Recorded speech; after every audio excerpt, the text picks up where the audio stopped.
folks, Rapid Fire Technology, RFT USA here today. We've got a new product that we'd like to show you. It's a scope mount for your PAP. Right here on the table, it's a kit that comes together with all these little goodies right here. We have a scope mount, we have a drilling jig, a tap, the drill bit, an Allen wrench, and two machine screws. So let's go ahead and get started. I want to show you how to put this thing on here. It only takes you about 20 minutes. The tools you'll need to do this are a crescent wrench, a soft blow hammer. If you have a tap wrench, it would be nice to have. It holds the tap instead of using a crescent wrench, but the crescent wrench is just fine. Most everybody has one. You'll need some oil. This is tapping oil, but any oil will be fine. And a cordless drill. And I also have some lead shot here. That's I'll show you what that's for here in a minute. Okay, first thing we're going to do with our PAP is we're going to make sure that we're safe and clear. No ammo is in the gun.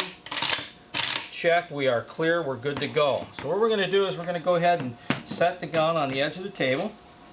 And I'm going to take this heavy bag that I got here and I'm going to lay it right over the front to hold it in place. Somebody can hold that for you if you don't have a bag or something heavy. And we're going to go ahead and open the rear cover, take the spring out, take our bolt out. I'm going to take our paper towel, put it in the cover, and we're going to close the cover down. Alright, paper towel's there to help keep the chips and stuff out of the inside of our gun. First thing we're going to do is we're going to grab our drilling jig here, and as you notice it's grooved on the bottom side. That fits right over the top. Find the center and just kind of set it there and tap that in place with your soft blow hammer. It's a snug fit, so make sure you get it all the way down. Next thing we're going to do is we're going to take our drill bit. I'm going to put it in our cordless drill. And we're going to go ahead and use our drilling jig as a guide. And now I'm not going to go ahead and drill through this because I've already done this and tapped it and I don't want to ruin the threads that are in there. But what you do is just go ahead and stick it in there and drill it till it's all the way through. Same thing with the front. Go ahead and use that as a guide. Drill it till you're all the way through the top of the receiver. Alright, after we're done, we're going to go ahead and knock our drilling jig off the top here. Okay. And we're going to take our tap. Now I'm going to show you both ways to do this. We're going to take the tap, we're going to take a little tap oil, we're going to put it on the tap and also in the hole, around the hole. And we're going to kind of hand start this tap. And just as it gets snug, you take your crescent wrench around the top, put your thumb on the top, apply pressure, and as it starts to bite in, after you get about a half a turn or so, step back and look down from the top of the tap and also from the side that you were going in nice and straight. Continue once you get that nice and straight. Now's the time to move it as you're turning it to get it nice and straight, and it'll find its way in there once you get going. And you're going to go around one turn, then back it off to break the chip, a quarter turn. Go around again, back it off a quarter turn to break the chip. And keep doing that until you're all the way through the receiver. Now you don't have to go all the way through with this tap, but a good half inch or so, you'll know when it's all the way through. Okay, back the tap back out. You may be able to do it by hand. If not, you may have to use the wrench because you get some burrs and some metal shavings in there from the tapping process. Now I'll show you how to do the other hole if you happen to have a tap wrench. Same process. We're going to go ahead and clean the tap off. And we're going to use the oil again on the tap. Plenty of oil, some oil in the hole. We're going to go ahead and start that again.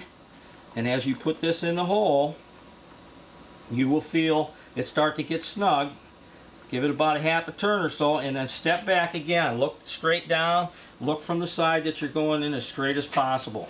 Continue to tap that all the way through.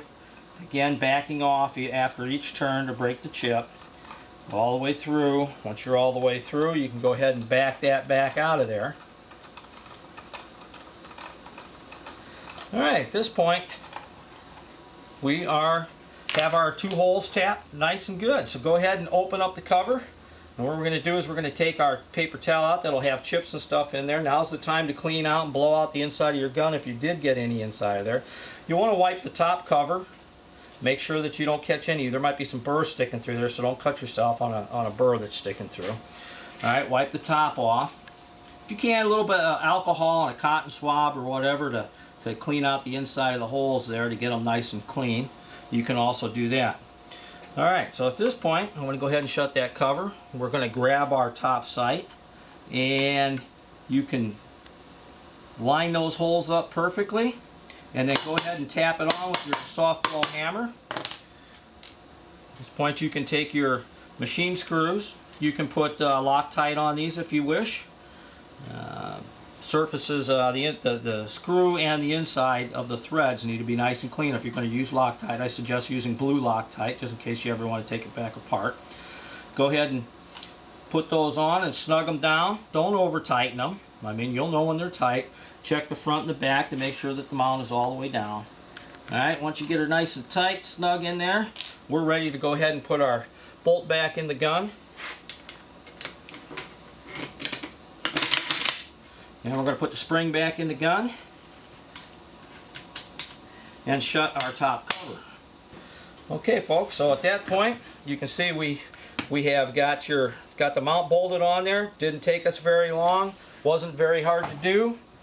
Alright, I'll show you what that looks like if we go ahead and we can take this is a Bushnell dot. You can put any type of dot on here that you wish, and show you what that looks like when it's done here.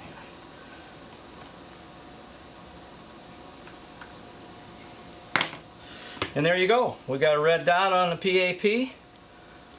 Put any sight on there you want. If you use a low profile sight like this one, you can actually see the sights through the dot. So in the meantime, come visit us at RapidFiretek.com. That's where you can find all kinds of accessories, including this scope mount. Alright, have a good day and keep your powder dry.